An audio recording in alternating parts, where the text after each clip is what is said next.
But first, energy, yet again in the headlines today, with the admission there from Penny Sharp, Labor's new Energy Minister in New South Wales, that the closure of the giant Liddell power station in a couple of weeks' time, is going to impact supply. Now, talk about a statement of the bleeding obvious. It's one of the reasons why so many Liberals were against plans by former Energy Minister Matt Keane for New South Wales to transition away from fossil fuels harder and faster than even Labor wanted to do at a federal level. Liddell, which is situated near Muswellbrook in the Hunter Valley, will close on the 28th of April, and that will mean an immediate loss of about 10% of New South Wales power. As well, in just 2 years' time, Origin Energy's giant Eraring power station, the largest in the country that provides almost 25% of New South Wales power, will also close. Or it will close unless someone in the government wakes up and realises that without replacement baseload, it's madness, and they step in and do something to keep Eraring open. Because all the wind and solar power in the world won't keep the lights on if there's no backup at night or on still and cloudy days. The gas peaker plant in the Hunter Valley that the former government announced to help replace Liddell is still at least 12 months away from coming online. The Snowy 2.0 pumped hydro scheme, the Malcolm Turnbull power panacea, well, that's still several years away from completion and already billions and billions of dollars over budget. So what are we going to do in the meantime? During the recent New South Wales election campaign, the then Liberal Energy Minister, Matt Keane, suggested that the then government was prepared to do a backflip and rethink about keeping Eraring open.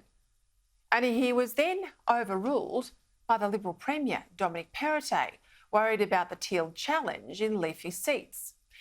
And then it turned to fast, didn't it, a couple of days before the vote, when Perrottet himself overruled Dominic Perrottet and put Eraring back on the table, because I suspect polling told him that voters think these energy wars are madness, that there's real risks to supply, and that the astronomical price hikes are impacting households and business.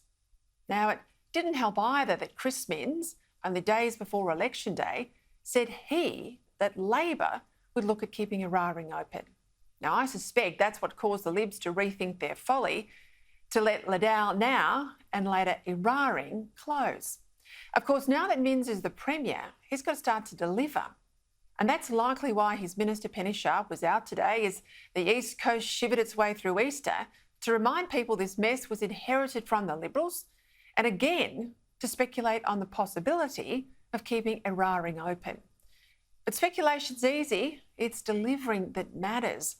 After years of Labor insisting that the energy transition is absolutely necessary to save the planet, and Labor insisting that the renewable energies, that they're all cheaper and better than fossil fuel alternatives, it's hard to avoid the train wreck that's looming.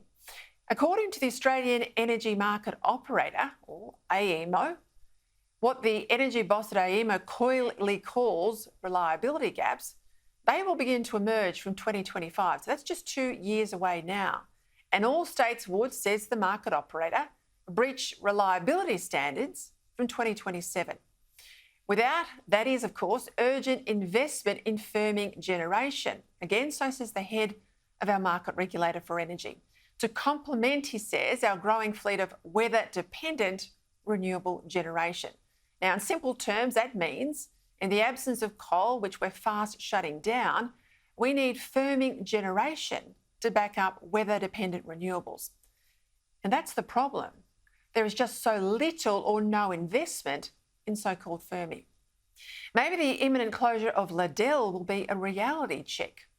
Maybe New South Wales Labor will turn out to be more realistic than the New South Wales Liberals. But if recent history is any guide, wishful thinking and green politics will always trump reality, at least until the lights start going out, people can't heat their homes anymore, and more of our manufacturing jobs head offshore. Now, pretty sad, isn't it? In a resource-rich country like ours, it's come to this.